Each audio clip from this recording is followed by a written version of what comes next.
Lakshman? Tuntuli मा खालामदोंलै? Are मा खालामनो आंना फुरा दिमागानो गाज्रि जानानै दङ। मैया मोनानिफ्रायनो खर' माथा गाज्रि जानानै दं आंना। थोद हामालै मा माथा खर' गाज्रि जालाबायनोब्रा मा जादों ओमफ्रायो?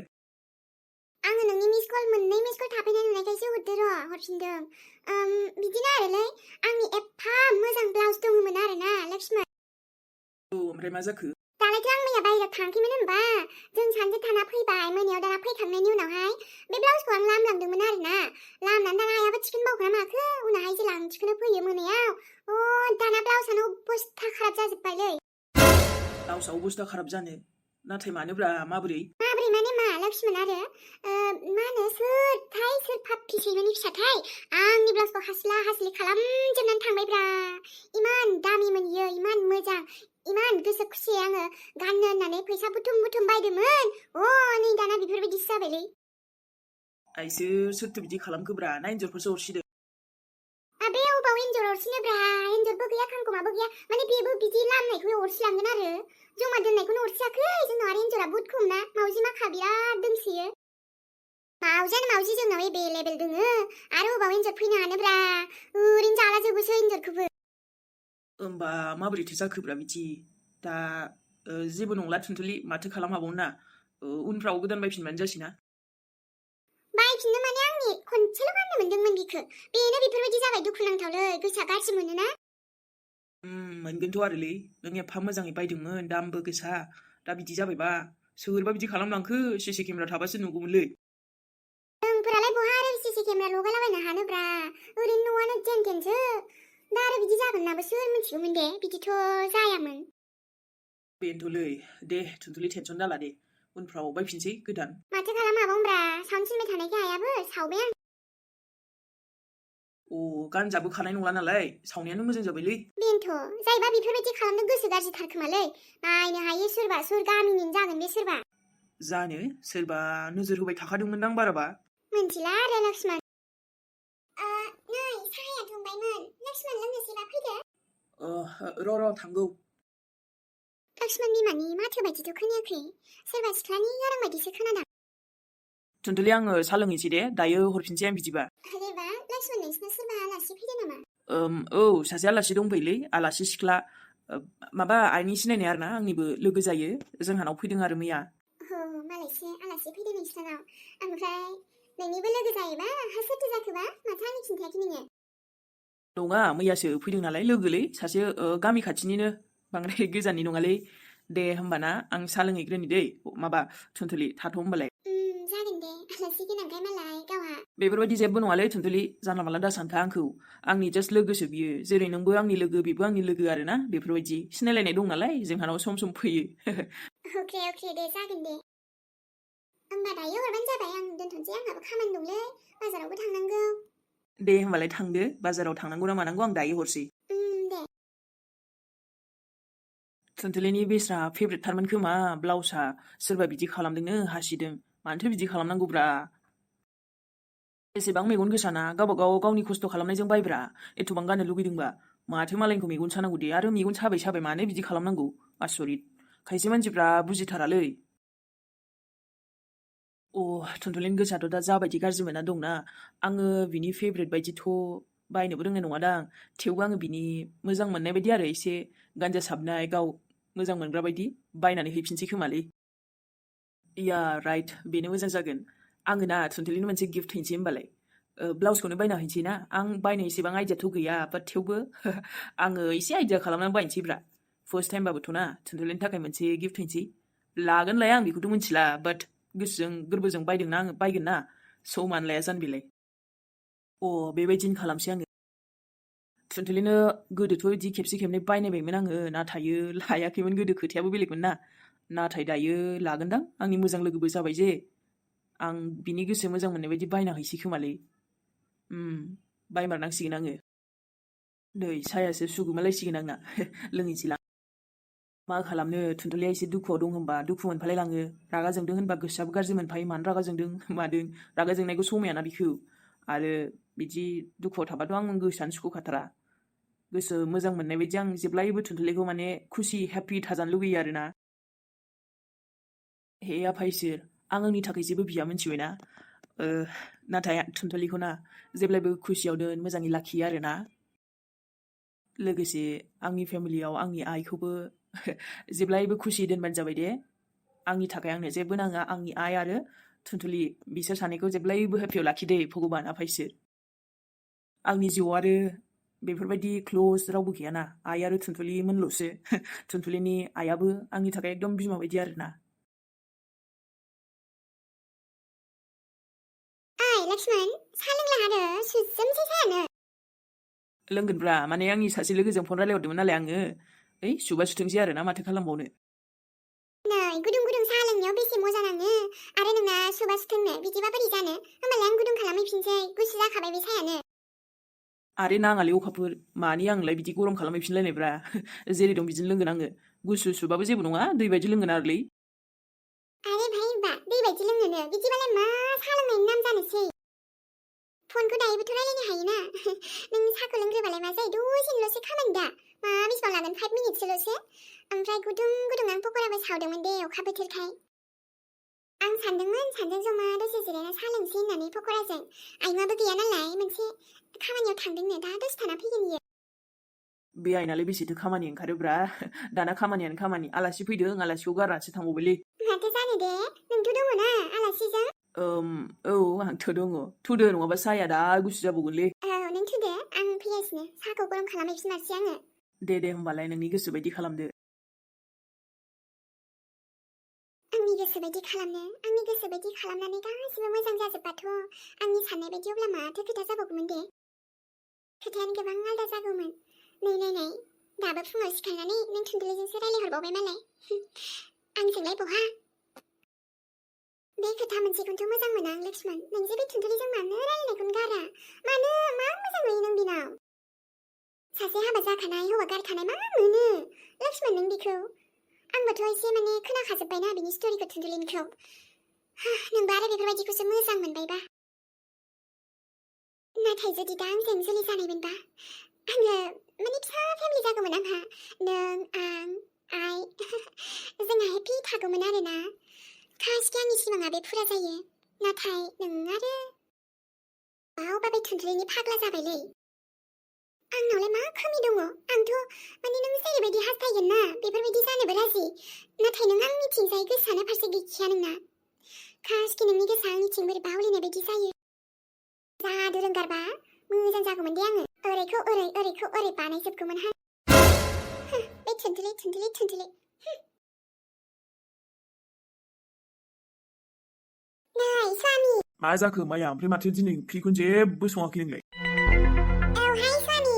हाब बे ओंख्रिखौनो बेसेथो जाबाय थानोहाय ना बेनो दालि बेनो आलु बेफोरखौलाय बेसे जाबावनो बोराय दे ना दिनै बाहेरानिफ्राय माबा मोनसे अर्डार खालामदो नाङालै माया न'नि ओंखामनिफ्राय बेस्ट जेबो गैखाया आरो बाहेरानिखौ जानानै उदैफोरसो गाज्रि जालाबायनो नागिरो बेसे मस्ला होयो बेसे माबा माबि थाव बारा जाबावोसो उदैफ्रा गाज्रि जानो नागिरो आंना न'नि ओंखामखौ नङाबा आंना जाथारालै देहाय स्वामि खेबसेया जेबो नङा दिनैहा बाहेरानि एसे बिरियानिफोर बिदिनो पुलावफोर जानोसै आरोहाय मा बेबोथ' ओंखाम बायसाना माब्लाबा बाहेरानिबो ट्राइ खालामनांगौहाय बोराय मा जेबो रोंथारा होमबा नोङो बेफोरबायदिबा लरग'यैनो थागोनहाय नोङो स्वामि होद माया मा बुंनाय जाखो बेलाय गावनि स्वामिखौनो बेफोरबायदि बुंनो हामगौ नङाबा माथो बुंजाखागोन माथो एसे मोजां बुंबाबो दानि मर्डान जुगाव बेफोरबायदि सानबाय थाबा जायो मालाय बाहेरायाव डिनार खालामलाङो खायफाथ' मिथिबायना गावनि बिसिखौ फिसाफोरखौ आरो खायफा एकदम बेफोरबायदि लान्चआव लाङो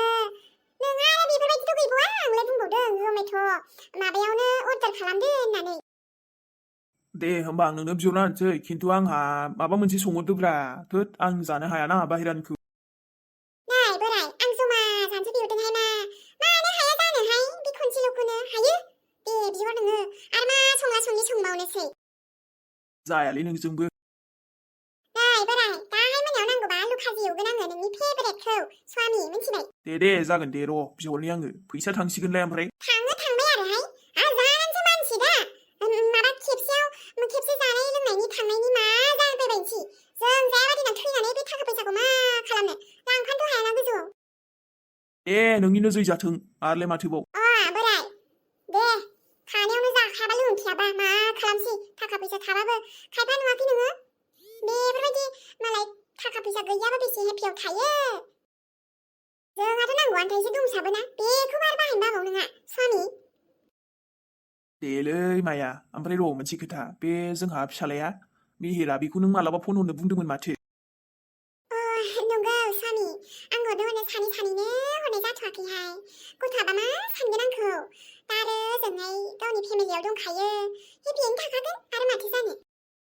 ओमफ्राय नों एसे रायज्लायहरदो नोंनिनो फिसा मोजांबाबो गाज्रिबाबो दा आरो बिमाखौबोथ' बेबोथ' गोसोखाङो जानांगौ ना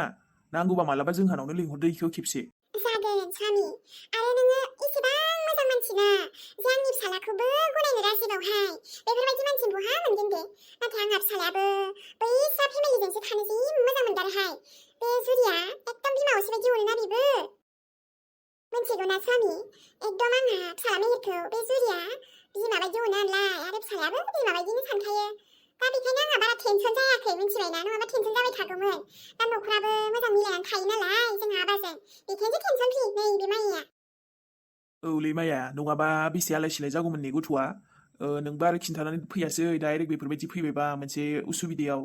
बेफोरबायदि बोरैबा बोरैबि जाबाय आरोलै जानांगौखौथ' रावबो लाखि हाला दे जायखिया फिसालाजों मालाबा रायज्लायहर मोजाङै आरो बुजायहरबानो जाबाय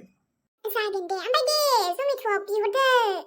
माबा सले पुरि बिहरदो ओमफ्राय पुलाव चिकेन पुलावखौनो बिहरदोहाय ओमफ्राय अमा ग्रेभि मिथिबाय आं दिनै जेबो संनायाव गैयाहाय बोराय बाहेरानि जाजोबगोन जासुलिया थेत थांसिगोनलाय आरो नै आंना एकदम फैसाया रग' रग'नो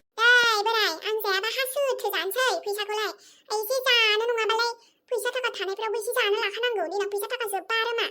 आन्दायलाबायनानै थानोसै जमाल' खालामना जायाहाय बोराय एसे इन्जयमेन्टखौबो लानांगौ दे जागोन दे नै आंहा दिनै फेसबुकआव पस्टखौनो होनो मोनस्रायासै अखाबो हानायजों जाबजों गैया मा खालामगोन मा मागोन मोनलायलाङो मालाबा दिनै माखौ होगोन गाबोन माखौ होगोन फेसबुक पस्टखौनो लानानै आंहा जेब्लायबो सानलांसैहाय 15 आगस्ट फैलायगौ बिनि पस्टखौ एसे मोसानायखौ रेडि खालामखानोसैहाय मोदोमफ्राबो बारा मावलायलांला सिमब्रेला एसे मोसानांसिगोनहाय जानाय नङा जेसेनो मोदोमफोरखौ एसे फिदिंला खालामगोन एसेनो देहाफोरा राफोद एकदम देहाफोराबो मोजां जायो आनलाय नङाबा एकदम रौलाङो देहायाव बेमार आजारा माबा साफिबाय थाथारो बेखायनो आंना मावनाय दांनायजों लोगोसे मोसानाय माबानायफोरखौबो मोसाला रिल्स बानायबाय थायोहाय मोदोमफोरा एसे राफोद थानायनि बिनि सायाव आरो बारा जेरावबो थांलाबायनायबो जाया नालाय बेखायनो फिदिंला देहाया राफोद जानानै थानांगौहाय ओमफ्राय र' मेहेरनि खोथायाथ' नंमारगौ आंहा फिसालाया बेफोरबायदि न'खर मोनखांनायखायसो नङाबा बिमाया बिदि टेनसन फ्रि जानो हानाय नङामोनहाय दा आं मिथिखागौ बिफानि न'आव बिराद मोजाङै थाखागोन आंहा फिसाया रावनिबो जेबो गाज्रि माबा जानाय बिदि खालामजानाय नेग्लेक्ट खालामजानाय गैखाथाराहाय र' आबा फन हरगोन आं नोंनो थाबैनो हरसिगोन आं एसे खबरबो लानांगोनहाय फिसालाखौ बा मालाय लक्ष्मण मोननाव सोरबा हिन्जाव आलासि फैदो फैदों माथो जाखो दे ओमफ्राय फैदोंना माथो जानो दे जेबो नङा आंहाथ' बिदि देहायाव नांगौ जेबो गैयाना मालाय बिसिनाव फैदों माथो जानो लोगो नालाय अब्लाबो बिदि बिसिनाव हिन्जाव आलासि फैदों होननायखाय मानो बोरैबा मोनखो दे आं ओंलै जाम्बि थुनथुलि मानो बोरैबा मोनखो आङो दरखारानो गैयाना नोंहा जेबो बोरैबा मोननो लक्ष्मणा दाबो नोंनि थरिना बयफ्रेन्ड जे नों बोरैबा मोननो थेवबो आंजोंल' रायलायो नालाय लक्ष्मणा बिदि सोरबा लोगो दंबावो बिसिनि न'आव फैदों होननायखाय गार्लफ्रेन्डफोरसो नामाब्रा लक्ष्मणनि खिन्थायासै नामाथाय आङो लाजिनानै ओमफ्राय गार्लफ्रेन्डबा होमबा बे आंखौ मानो प्रप'ज खालामगौमोन दिनै आरो जुदि बे गार्लफ्रेन्ड थाखाना आंखौबो प्रप'ज खालामदोंबा होमबाथ' बेसे फाल्तु नाथाय लक्ष्मणखौ नायनायावथ' बेफोरबायदि नुवा नायनायाव आं बुजिना मोनबाय आरोना अब्लाबो एसे सन्देह दं आरो आङो जाम्बा थुनथुलि बेफोरबायदि सानबाय थानानै जायालै माथो लक्ष्मणा जायखि गार्लफ्रेन्ड दं गैया बेफोरखौ आं मानो माथा मारिनो दे आंहाबा ओरैबा बेलेग टेनसन अखायाबो दिनै जेब हाबाय थाथारबायहाय बोरैबा फारसेथिं न'आव थांबानो बोरैबा माथा गरमसो मोनग्रा जाबाय आं बे सोराङाबो ना मादि मानसिफोरनाव फैसा सोंलागासिनो बाखांबाय थाबायहां सासे लोगोनावसो दसे ओरैनो साहा लोंथावथाव फैबायहां बेरायथावथाव न'आवथ' बेसे टेनसन थानोसै ओजों बिजनि हाथाया जालांसैहां दाउ बेदरसो लांसै आं बाराबा दाउ बेदरखौनो लांसै आं आरो आराम दा दाउ पक'रा माबा माबि बानायहैलाबायगोन बिहामजा बानायथोंहाय अखा बोथोरनि एसे खाथियाव फैबाथाय बावग्रा जाबायलै माबा बेलाय माथो जुरि आन्टिसो जुरि आइ आयु थुनथुलि आयु जुरि आन्टि दिनैसो नुबाय नोंखौ माबोरै दङ मा खबर हे थुनथुलि दंसाबो बिदिनो गेजेरावनो मोजां गाज्रि ओमफ्राय नोंहालाय माथो खालामदों आजिखालिलाय ओमफ्राय नों बेहायलाय अबावहाय फैदों माबाहाय आयै आङो ओरैनो टाउनाव फैदोंमोन एसे खामानि दंमोन नालाय माबा माबि लांफैदों आरो ओमफ्राय नों आंबो बिदिनो माबा सासे लोगोनाव फैदोंमोन आरो दा हाथायाव हाबलांसै दे मोजां मोनबाय दिनै लोगो मोननानै गोबावबो जाबायमोन न' जों लोगो मोनलायिया ओमफ्राय आजिखालिहा माथो खालामदों दङ बिदिनो आयै थुनथुलि ओरैनो बिदिनो थाखासिगोन नोंलाय आरो आंनि फिसाला एफा मोजां नोंखौ लेंफिननो थांनायाव नोंबो फैयासैबा दा मिथिगौ ना मालाय आंहा फिसालाया मोजां बेसेबा मोजां संसार जागासिनो गावनि हिन्जावजों नोंबो गावनि आथिङावनो रुवा दानना लानाय बायदिसो जाबाय दा आरो नोंबो निमाहा होलायनानै मोजां संसार जाफिनबानोथ' बेफोरबायदि आलाय सिलाय थानाङामोन ना थुनथुलि आं एसेबां आलाय सिलाय नङा दे आरो बेफोर पार्सनेल खोथाखौ आं बेयाव मानो रायलायनो लोगो मोननायखायसो आं एसे फंनैसो राव होदो नंगौ अब्लाबो आं ओरैनो खिन्थाबाय आंहा फिसालाया मिथिगौ ना दायो गावनि हिन्जावजों गावनि फिसालाजों बिराद मोजां संसार जागासिनो आरो दावराव दावसिबो गैबावासो मिथिगौ ना थुनथुलि दा आंनि बिहामजोआबो ओरैबायदि बुजिना जाबायना गासैबो न'खरखौनो बेंनो गोरों जाबाय आरोबा बेफोरबायदिनो बिहामजो आंनो नांखागौमोन नोंबो जानो हागौमोन नाथाय जानो हागौ खाफालावनो गैया खोमा नोंसोरहा बेखायनो बेफोरबायदि जानांबाय दे जेबो नंला अब्लाबो जाय जारसि खाफाल आरो नोंबो सोरबा नङा सोरबा मोनखागोन खोमा दे हाबा जानानै डाइभर्स जानायफोर बिसोरजोंनो सोरजोंबा हाबा खालामदो थुनथुलि माब्लाबाफोर नोंनाबो जिन्दगिनि सवाल दंना सरि जुरि आयै फंनैसो मा राव होखो नोंथ' गोबां पार्सनेल खोथायावसो थांबाय जेखौ आं बेफोरबायदि रायलायनो गोसो गैयामोन दे लामा सामायाव आरो नोंसालाजों जेबो आंहा रिस्टेयानो गैला अब्ला बेफोर खोथाखौलाय मानो आरो आं जायजोंखि संसार जाफिनो दिस इज माइ चइस ना बे आंनि गोसो नंगौ नोंनि चइस अब्लाबो नाय थुनथुलि हारसिं जिन्दगि थांनानै थानाया ओरैनो मामुलि नङा बेखायनो नोंबो सोरबा नायफिननानै हौवा मोजां मोनब्ला हाबा लाफिनबानो जाबाय आरो ना जेरै आंहा फिसालायाबो दा संसार जाफिनबाय नोंखौबो आं गाज्रि सानाना बेखायनोसो बुंदों नङाबा दानि जुगावलाय मा थुनथुलि आरोबा नोंनि बायदिसिनासो खबर खोनादों आं बेखायनो एसे मोजां थाबानो जाबाय आरोहाय बिदि आल्थु फाल्थु दाजासै आरो सोरबा मोजां हौवा नायनानै निस्राय हाबा जाफिनहाय गाज्रि नुयो बाराखौबा जाबाय दे सरि आं रायलायफ्लांबाय आरो आंनि गोसोसो बे आं हाबा जायो जाया दे बेफोरखौ साननो एथबां टेनसन माबा खालामनो दरखार गैया आरो एसेबांखिनि सानबाय नोङो माबा आन्थि जुरि स' थेंक इउबो दे